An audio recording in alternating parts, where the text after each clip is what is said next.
Hey everybody, Dr. Gigglez here from the Hauntapolooza PODCAST. In today's video, we are going to review Fortress of Nightmares in Newport, Rhode Island.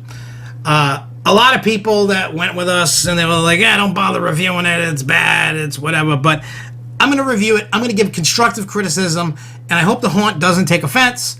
And I'm going to explain everything else, and then we're going to jump on into this. But before we do, make sure you hit subscribe. Make sure you hit that like button. Share it if you enjoyed it. It helps us out. It helps spread the word. And also, if you've been to this attraction, please let me know what you thought about it. Do you think we're wrong? Do you think we're right? Etc., etc. And if not, just leave us a comment anyway.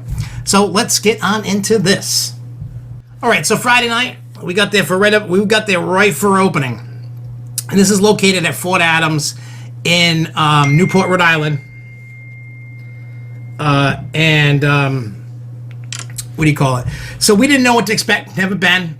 Jessica had won tickets on the radio for this, and Jimmy and Danielle came along for the ride. So we're like, hey, let's check this out. So I will say it was awesome to be inside Fort Adams. I've never been inside it, to see that historical significance and to be able to put a haunt in it.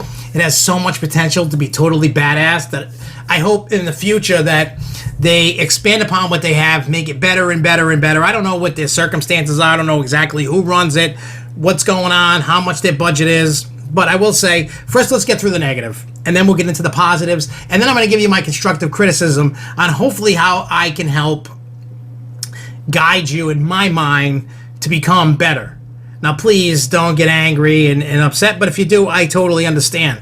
Because one thing that I make sure that I do is I don't want to trash a haunt to make people not go. That's the worst thing to do, because what I like, somebody else might not, and what you like, I might not like. Everybody has their own opinion, and it's, I guess, a subjective view. But what I really wanted to do was just, go over the things that we found were weird and things that we hope can be fixed in the future to make them only better, because I want to see every haunt out there succeed. I don't want to see anybody fail. So if any of my words come through the radio or the YouTube's world, and you take it and you run with it and you say, hey, you know what, we can do a little bit better, by all means. We're not saying overnight become this great significant thing, but you have potential. Now remind you have potential. The 3D stuff, that was obviously like what I call homemade. Something I could have done, they obviously did. It wasn't really that great. The actors did make it fun. But I thought the look of it could have been better. But hey, that's just my opinion. When you go to all these different haunts and you see all these crazy things, and then you see that and you're like, that's just something that can be just done internally just to upgrade it. Nothing horrible, nothing bad, Second, I found it really weird that they would just run up and go, boo.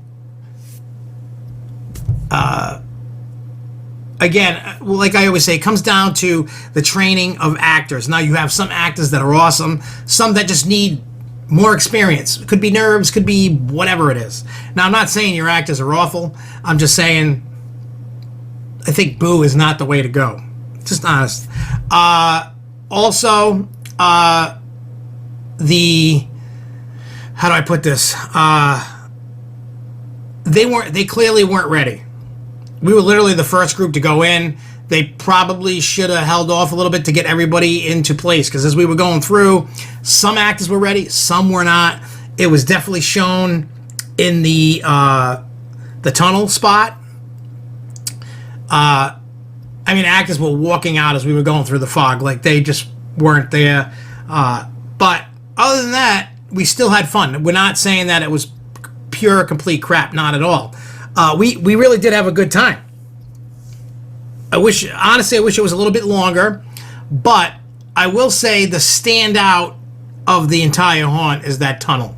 You go through two little things, the 3D haunt, all the little part, and then you get to the tunnel. I thought the tunnel was phenomenal. I loved all the fog you couldn't see, the crazy lighting. It kind of reminded me like 13th World trying to get out at the end, and you couldn't. Well, you could, but it took a while.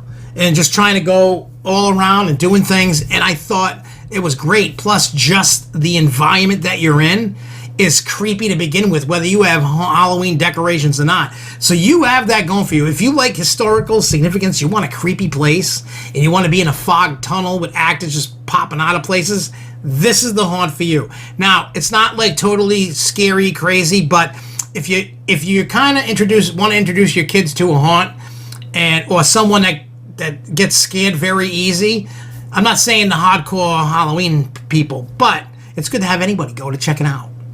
I would definitely bring people to this. It's definitely, I feel, a family attraction.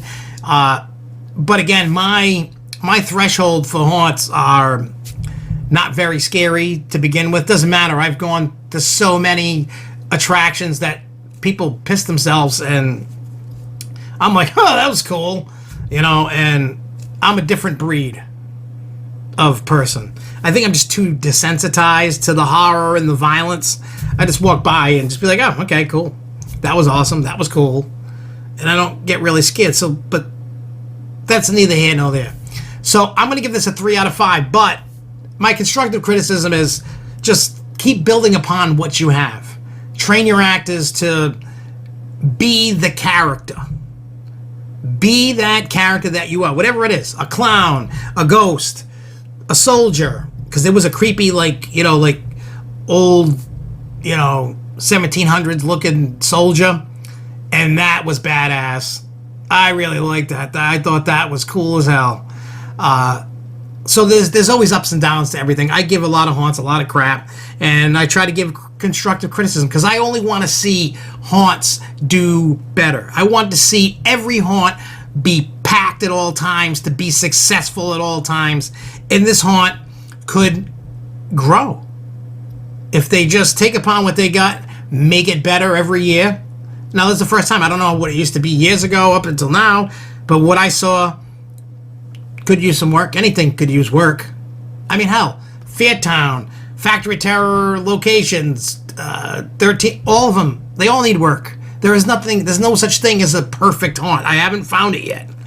Ones I love and ones I don't love as much, yes, but I think I'm going to go back again and see how they've upgraded. Like I said, I'm not a Debbie Downer and going, hey, this is crap, stay away. I would never tell anybody that.